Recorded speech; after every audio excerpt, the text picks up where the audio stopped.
everyone, and a big welcome back to the Nick Elston Show, Season 5. They said it and never work. It could be right yet. However, we're back for Season 5, Episode 1, and what a way to kick off. We have the wonderful, amazing Stuart Thompson. Big round of applause for Stuart. Ooh. Hey. That's a great intro. I might clip that and have that sent to my wife. Or to play every time you walk into the room. Every time I walk in the room, just to remind her and the kids that I'm much more important than they think. So you are a therapist, a trainer, a speaker. The list goes on, and I'm sure we'll delve into that as we go through as well. But our paths crossed over the past kind of year or so through the joys of LinkedIn. We have mutual connections like the wonderful Stephen Thomas, who's been on the show before, so a good friend of the show. And you came to my Find Your Voice event, and it was a real pleasure to meet you in person. Powerful stories to tell, fantastic kind of personality. Everyone was just really kind of magnetized to you. Not sure if you get that a lot, but it's very true. So right from the top, tell us kind of like who you are, where you're from, what you're about. Think like The Chase, if you're on The Chase, that kind of thing. Okay, I'm Stuart. I guess the best way to describe me is someone that's a little bit obsessed by anxiety. I started out 100 years ago as a social worker, but I've been in private practice for God knows how long, up 20 years. Wow. And I now run an organization called the Still Method. And what we kind of do is, for me, we run projects in schools, in businesses, one-to-one, with people helping them beat anxiety.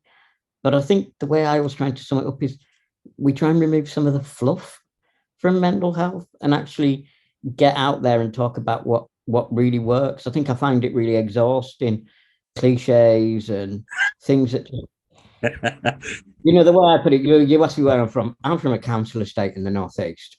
And I know that when I was growing up, if you told me to light a scented candle and fill in a gratitude journal, I would have used a scented candle to burn the school down and probably drawn willies all over the gratitude journal. But that would have been about my limit of where I would have gone with that.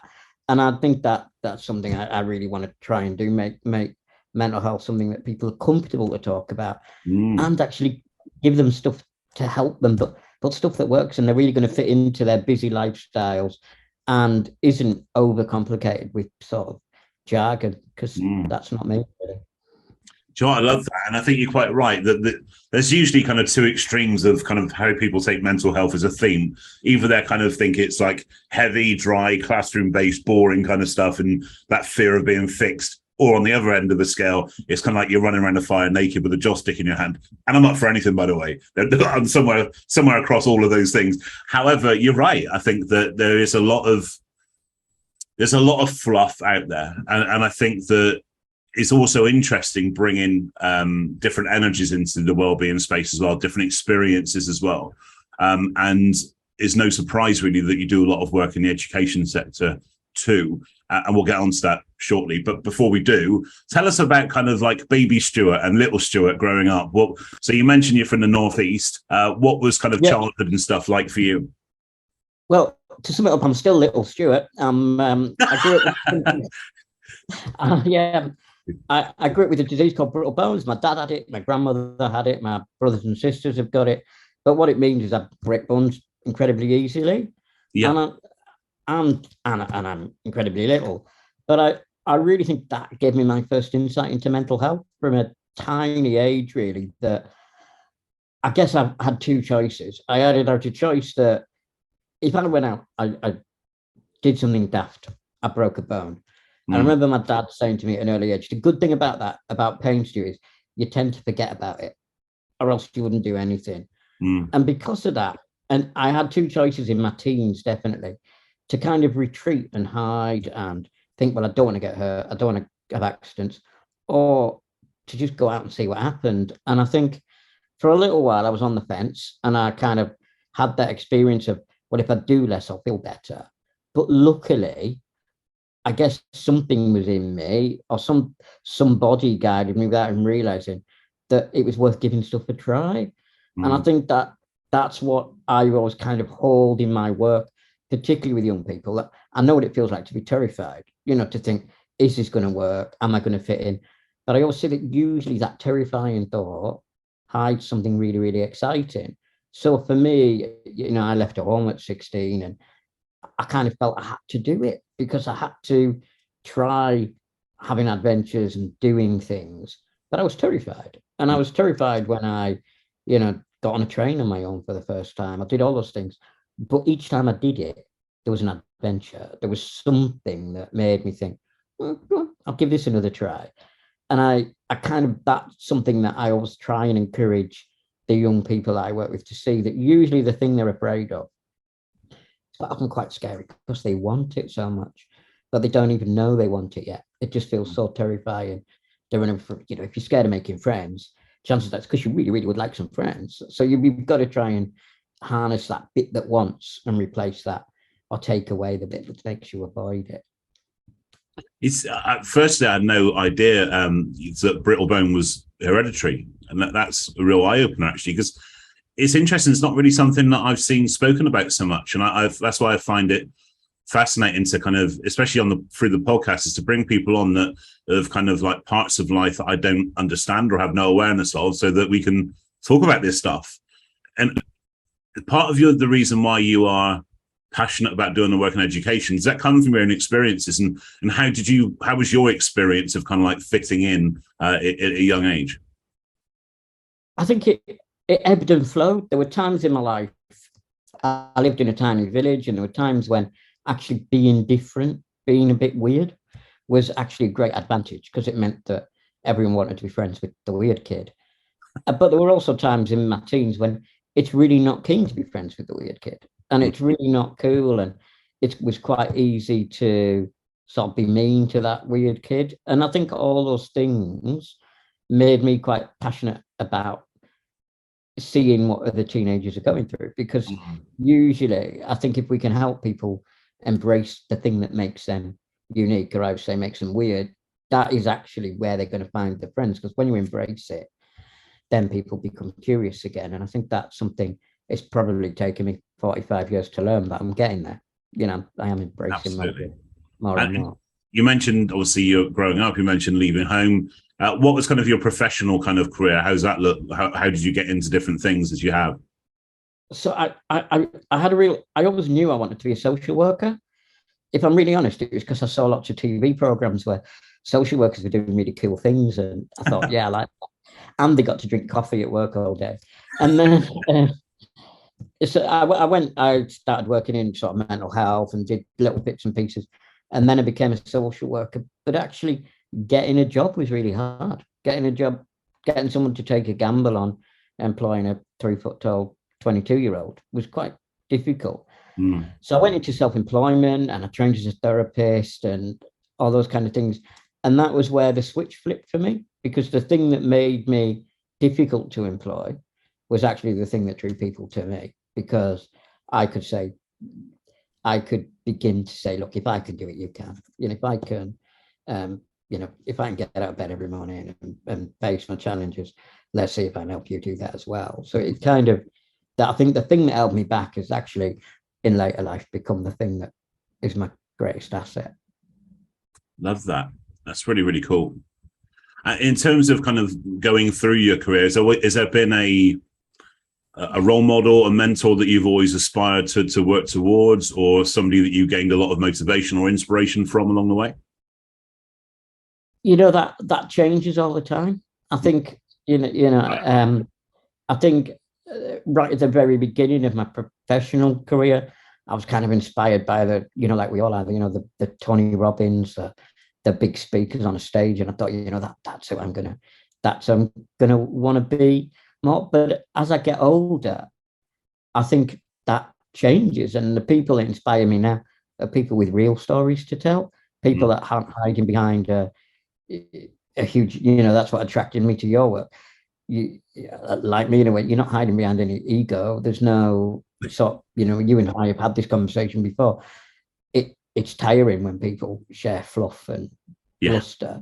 So I guess my role models now have actually become my peers. They're the people that I work with every day. And I think, I would like to be more like you. And I train people every day. I train people to do what I do, and they inspire me.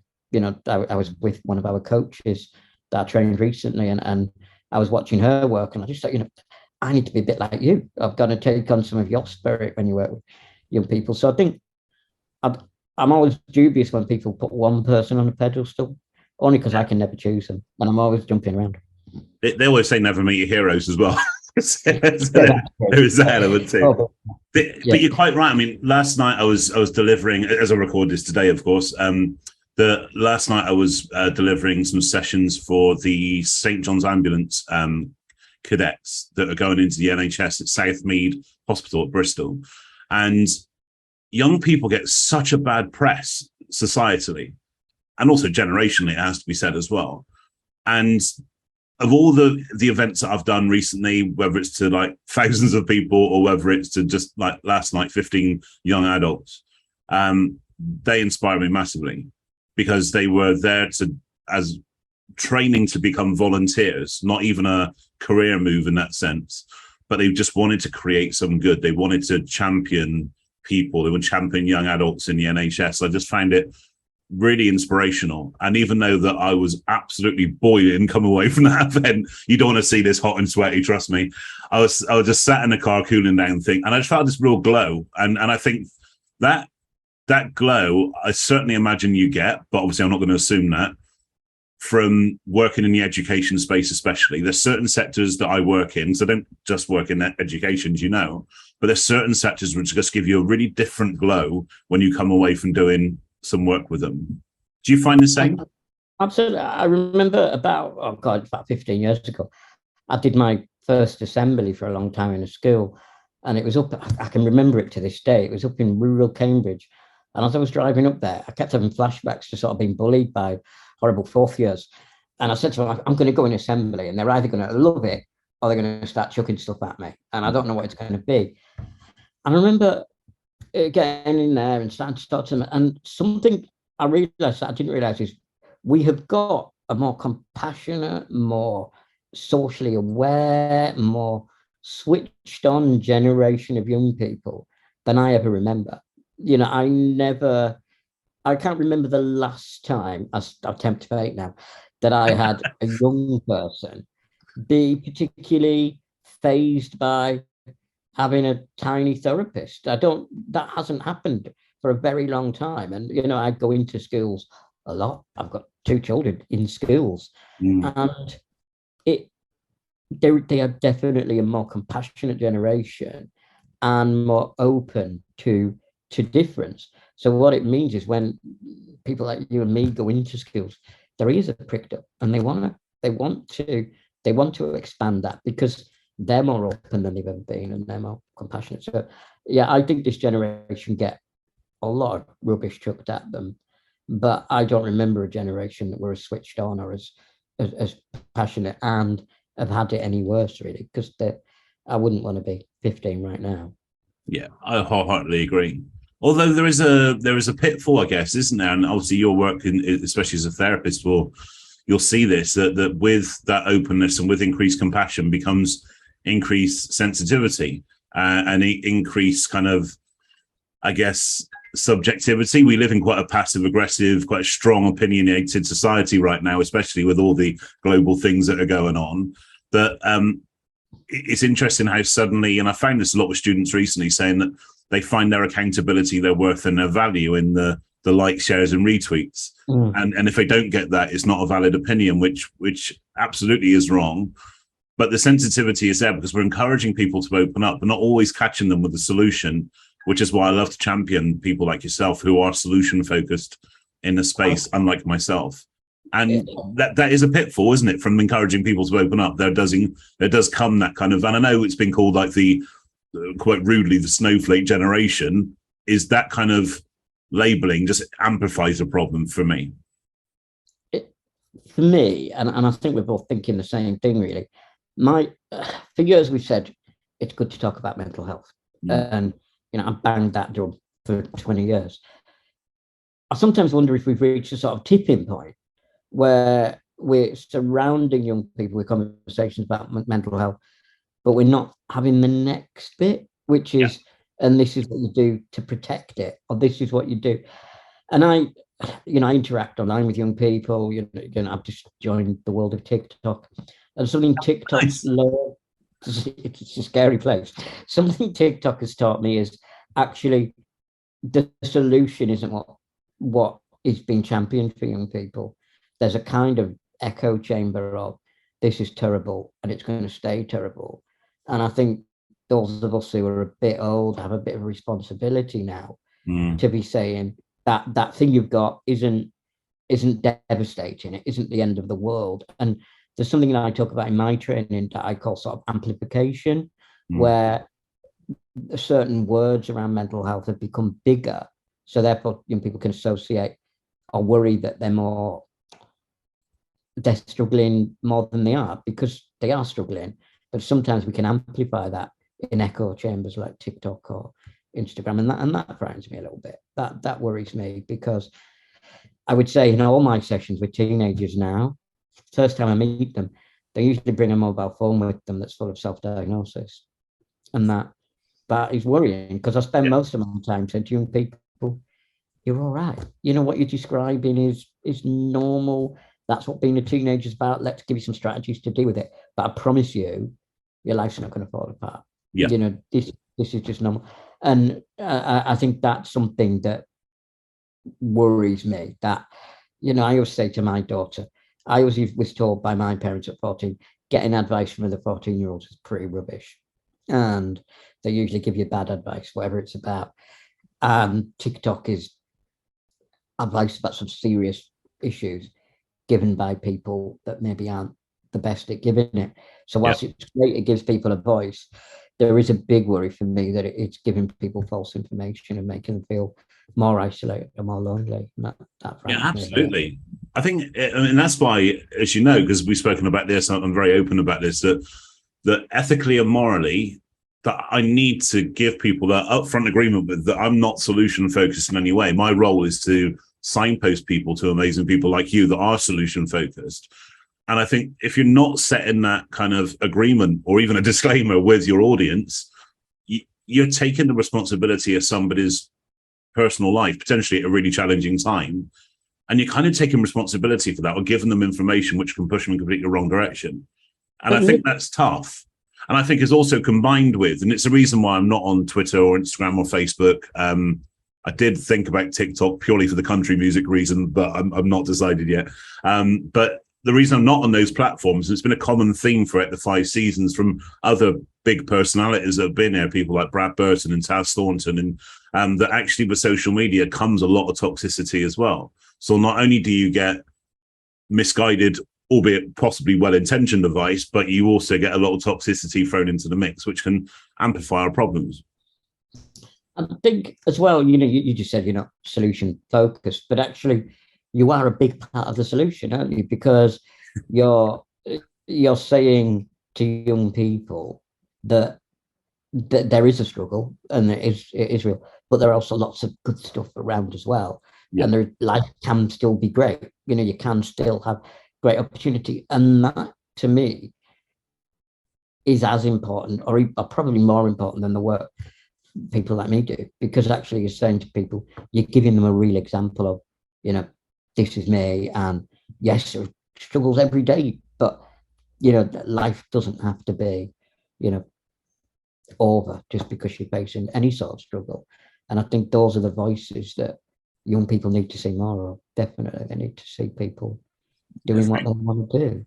Yeah, thank you. I appreciate that. And I think you potentially have that perfect sweet spot of having the knowledge, and as that, I'll use the term solution focus because that's kind of how I describe it in terms of not being there in a clinical sense.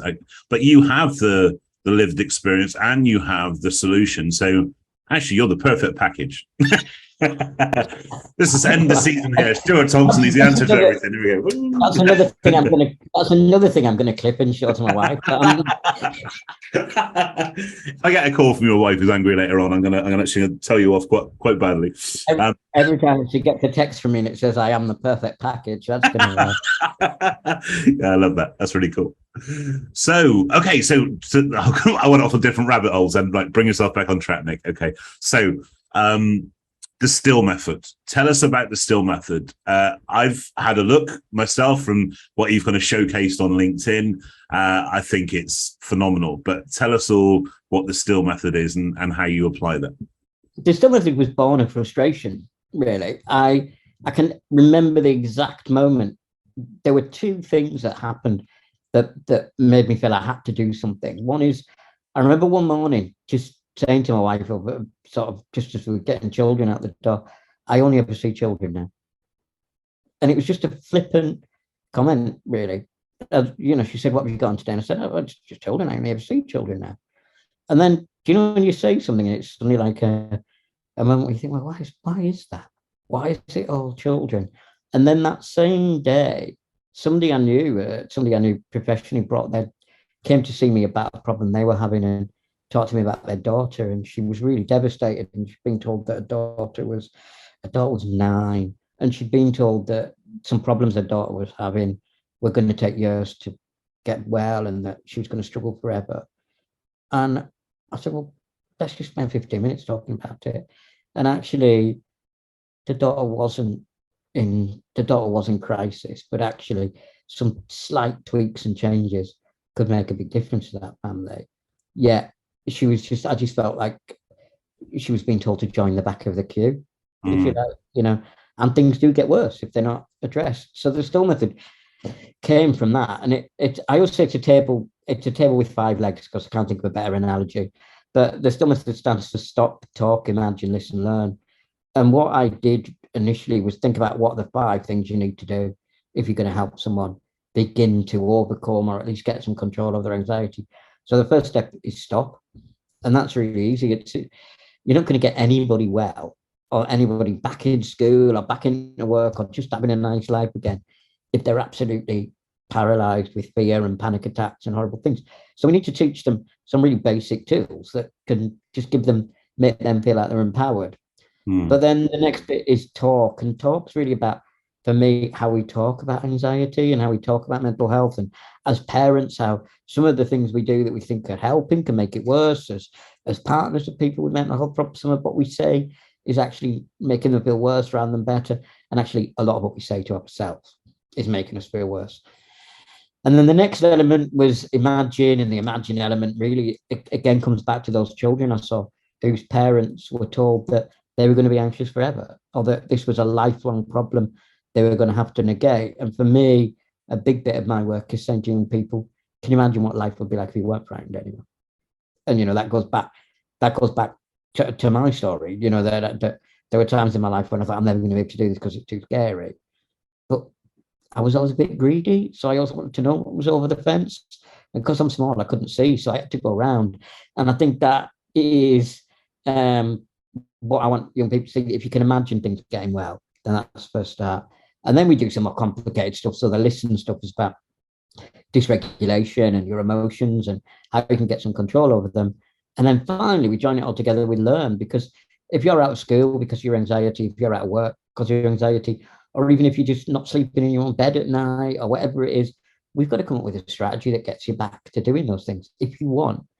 And I think where we've been scarily, or where I'm humbled with the success of the still method, is how people have found that approach really easy to use, and how, because we're child-led, or if we're working with adults, because we're person-centered, children and adults embrace what we do because we're working at their pace. So we're not saying to them, I'm a grown-up and this is how you're going to feel. We keep it structured, but at the same time, we are championing them and we are saying, come on, you can do better than that, you can do more. So we've been really successful. I think we started the still method in its current format of working, training coaches to work in schools. We started in 2019. That story tells itself, because then we had 2020 and we had a really tough couple of years, but actually we carried on growing. But in 20, I work in education, so my year runs from 20 to 21.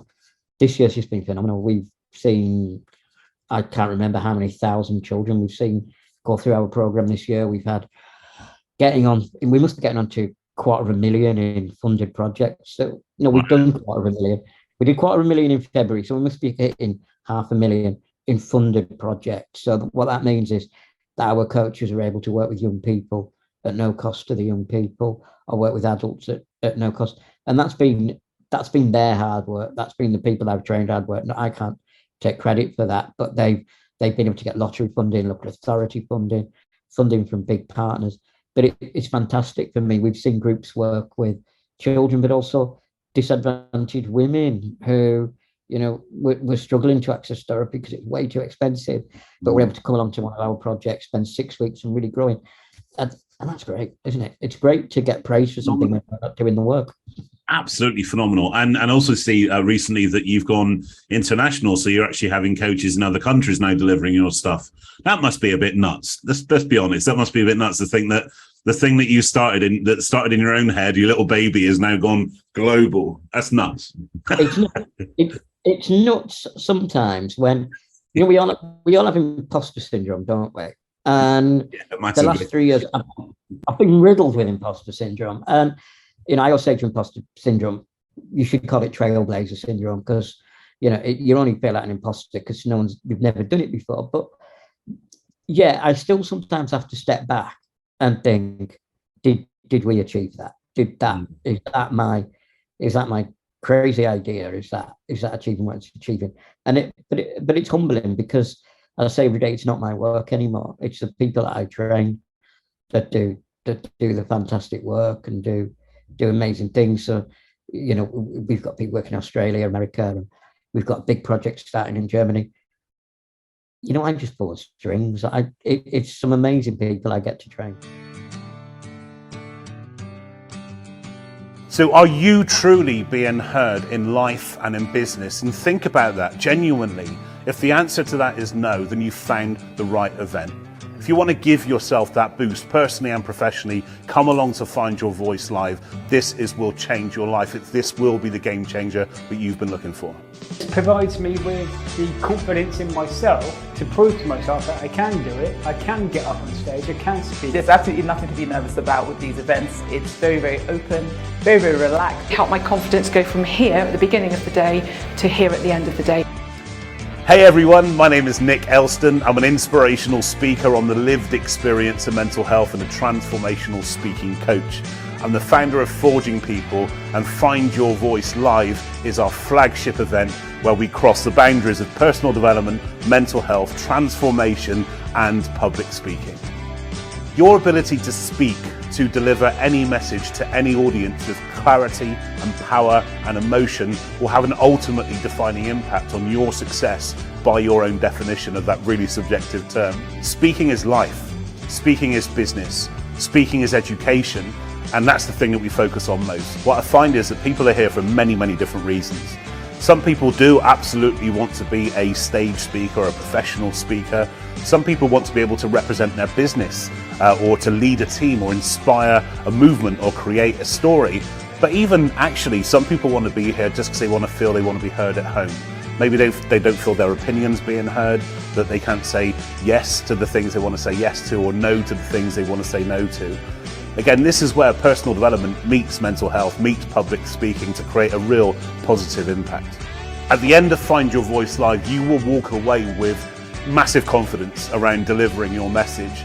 The ability to stand up and deliver means you will enhance your self-esteem in an amazing way.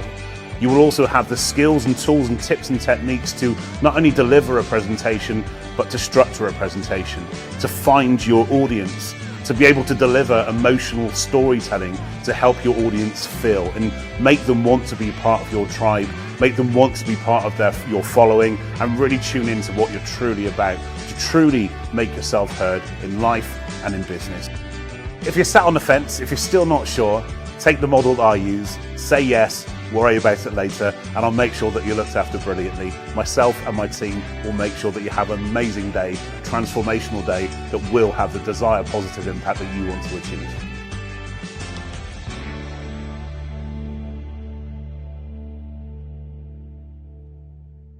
Amazing. But again, you've put yourself into that position, haven't you? It's not just pulling strings. You've put yourself into that position. You've created that environment where you have that offering going forward and changing the world to be a better place, which is also always an amazing thing.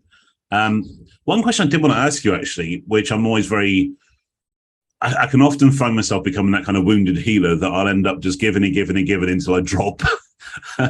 Recovery is a very kind of like a love-hate relationship with me.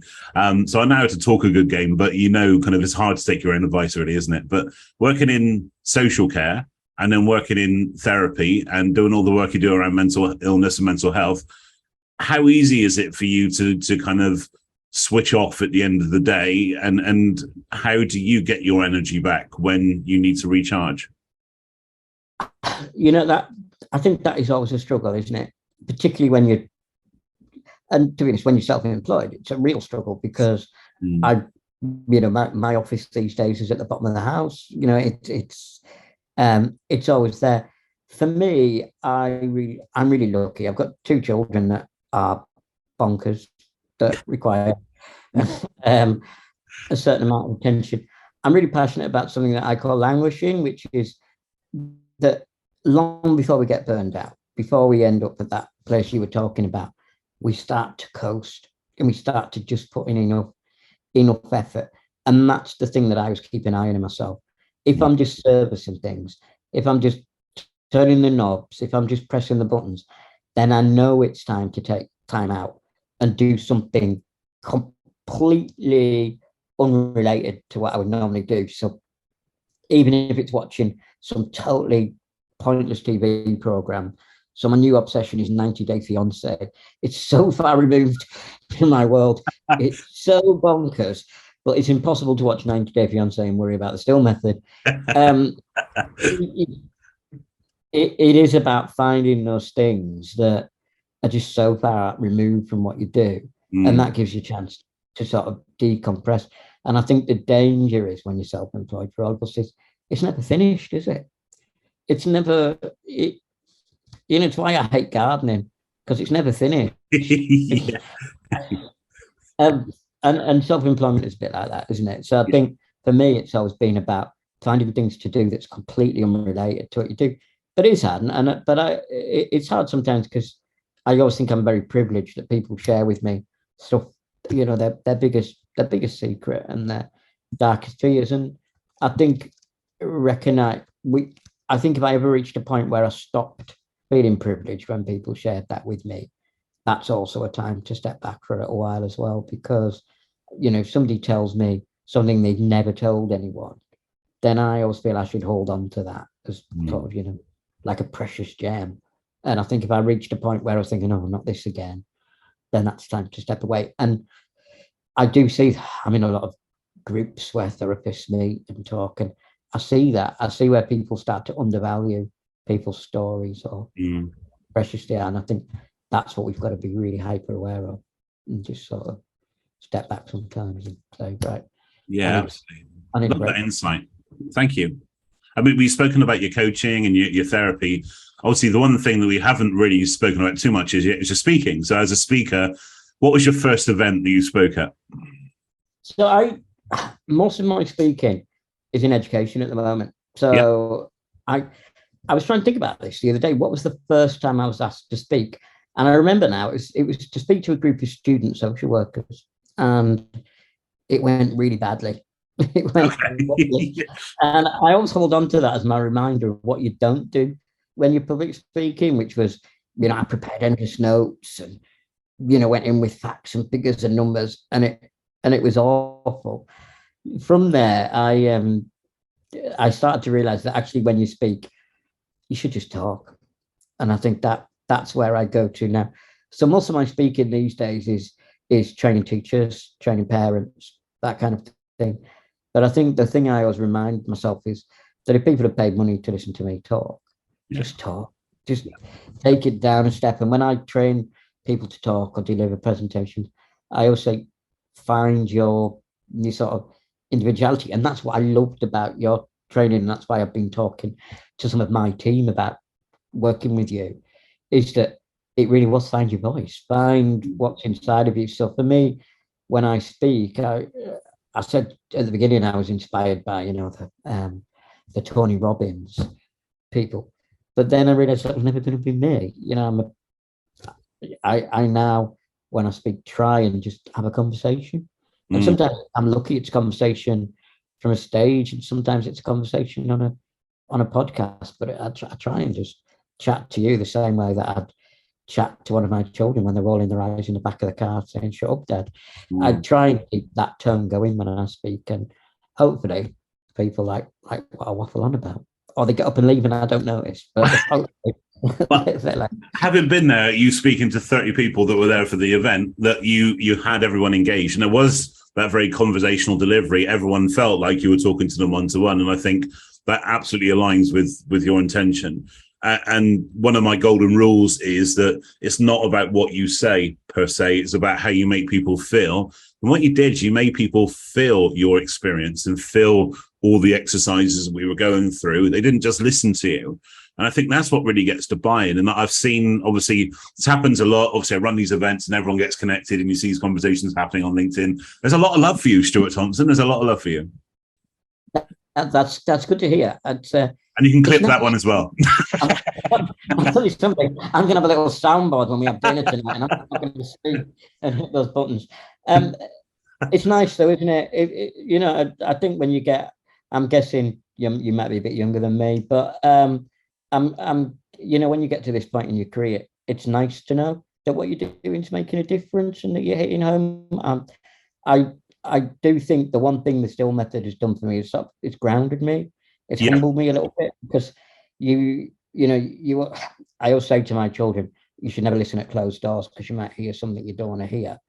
And it's actually been quite nice, you know, over the last couple of years to hear that people aren't sort of dismissing what I'm saying. So I'm learning to take that on the chin and enjoy it, and actually think that what I'm doing is working, which is quite a nice feeling, isn't it? It really is.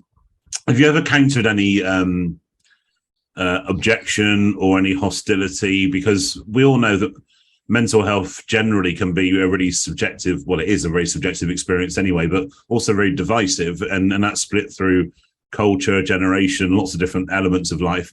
Have you ever had any objection to deal with, or at least kind of like manage your own self-care over? I think there's two types of objection I get. In that I talk a lot about building strength and capacity and resilience. And resilience, for a lot of parents, can feel like a stick that they're beaten with, as in your child has to cope with this thing regardless. And I think that's often a misunderstanding of what I say, you know, that I don't use resilience in that sense. So sometimes I get a bit of kickback from that, but it's just about me spending time to feed that. The latest objection I get sometimes is from people with mental health problems who don't like the fact that there's a positive message that that's probably my newest level of kickback that I get online, of people saying, you don't know what it's like to struggle, your pain isn't as bad as mine. And I don't live in their heart, I don't live in their head, and I wouldn't ever say I did. And I think learning to, I think, you know, growing up looking a bit weird means that I've got a fairly thick skin. You know, I don't spot it. My kids often say to me when we're out, that person was staring at you. And I used to say, yeah, because I'm really good looking. That's why they stare at me. You know, I think I've got a fairly thick skin. So touch wood, the most of the negativity I get sort of washes off at me, or I'm too daft to notice. But yeah, anyway. Fair play to you. Fair play to you. One thing I was really fascinated by, and you recently, fairly recently, did an article on LinkedIn about this. And we had a guy on last season called Ryan Shepherd. I don't know why I'm going. It's that sign language for last season when you put your head to the right, is it? But we had a guy called Ryan Shepherd Hughes on last season talking about the importance of pronouns. And the reason, the one thing I don't like to do is to kind of constantly engage with people that think exactly the same as me, or have the same knowledge or experience. What I do is I like to listen to people that have differing views, different experiences, or in the case of pronouns, and also Brittle Bone as well, is to get people on and actually ask open questions, because we seem to be very afraid as a society to ask questions about things that we don't understand. And I've never had that experience where somebody that I wanted to learn from, like you or like Ryan, has actually said, no, screw you, I'm not telling you anything. But people are really keen to share as long as you ask the right questions for the right reason. So he was talking about pronouns, and I think generationally, so what, I'm 44, so maybe my generation and around that beyond, we never really grasp as a generalism this kind of the importance of pronouns and why it's so important right now. And Ryan absolutely set the record straight for me, and it was really, really important. Now, you've likened the use of pronouns as part of the Halifax campaign, I think it was, and you likened it to how people can describe you as a little person or as a wheelchair user. And again, that's really interesting because that can be something that we get really, societally, we get really kind of anxious about asking questions about in case of that fear of offence. What's your kind of take on all these kind of things? Would you rather be asked a question than people just kind of pussyfoot around or not? Yeah, I'd rather people were just blunt and just said to me, you know, what can I do to make your life easier? Or am I getting it wrong? And I think for me, the pronouns thing really sums up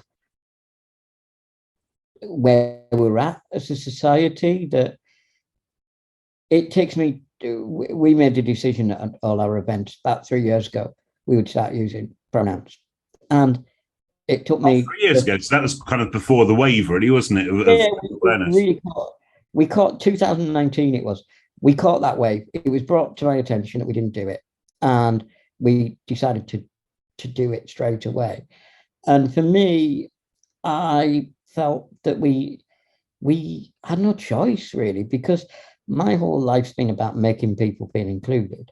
And it's what I've said to people all along, don't leave me out, don't make me stand at the back. And then if I'm having to make somebody feel they've got to explain something about themselves, or I'm putting them in a position that makes them feel uncomfortable, then I'm no better than somebody who puts a step at their front door and wants me to buy shoes in their shop. It's really just,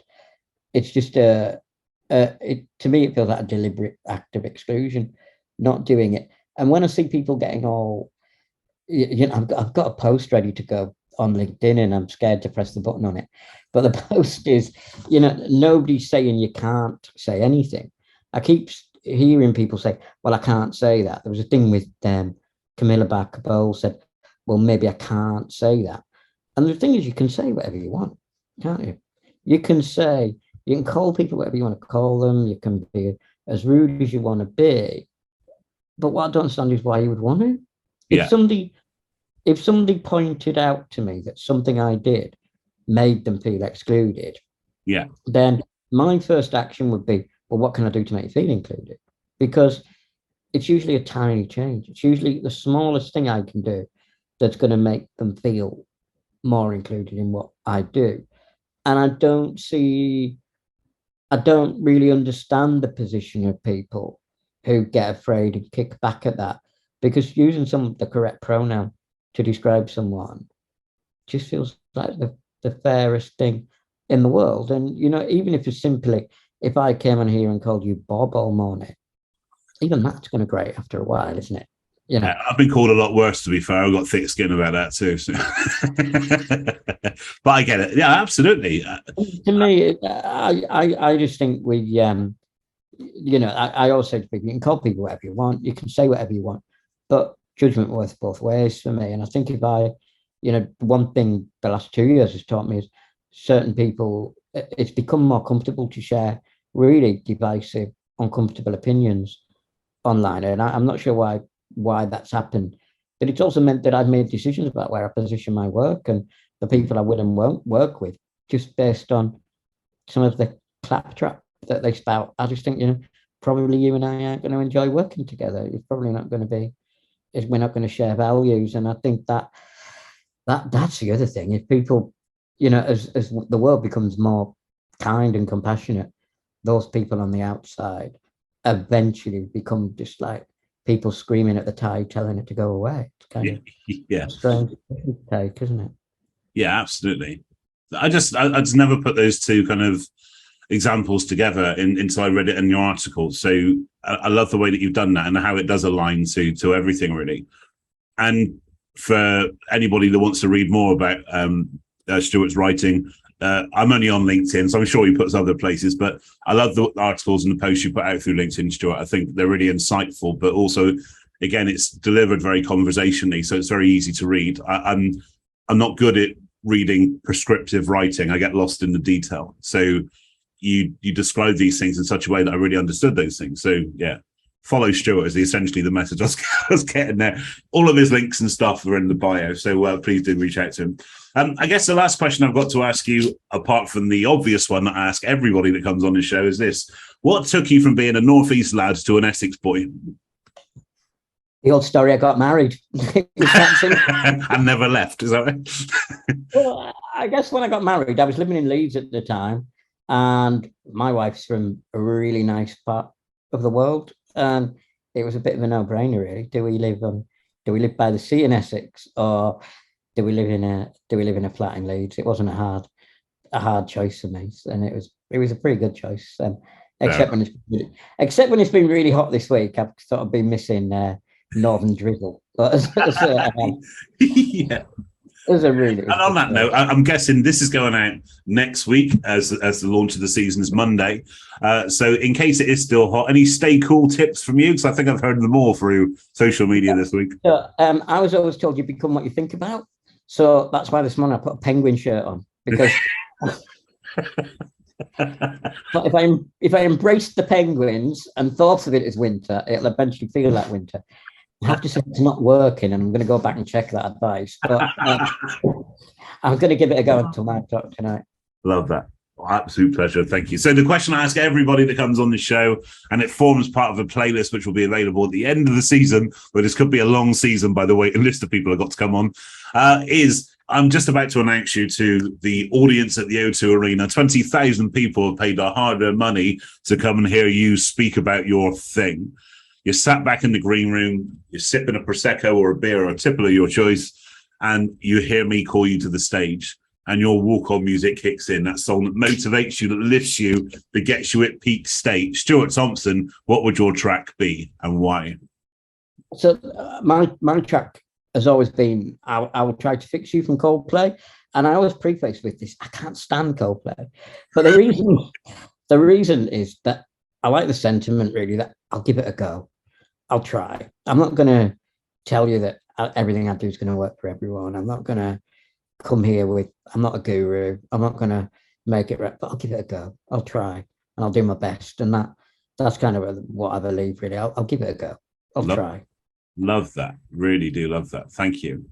So honestly, an amazing way to kick off the 5th season. Stuart Thompson, big round of applause. Woo! What a guy, what a legend, and absolutely thank you so much for dedicating your busy time to be on the show today. And so pleased it was you that kicked this off. Genuinely, I've really enjoyed our chat. Thank you, mate. Thanks, Nick. I've really enjoyed getting to know you over the last year. It's been really cool. Very cool, very cool. Thank you. And long may it continue. So for everybody else, please do connect and follow and link in and everything else you can do with Stuart that's legal, of course. I'm sure he'll be really happy to answer any questions that you have as well. So please do fire them your way, his way even. And stay tuned for next week's show. So next week we have another amazing guest coming up. So that's next Monday. Please stay tuned, hit follow, subscribe and like and all that jazz. Tell I'm not a details guy. And stay tuned for next week. So in the meantime, be well, stay cool and be happy. Cheers, guys. Bye-bye. Bye.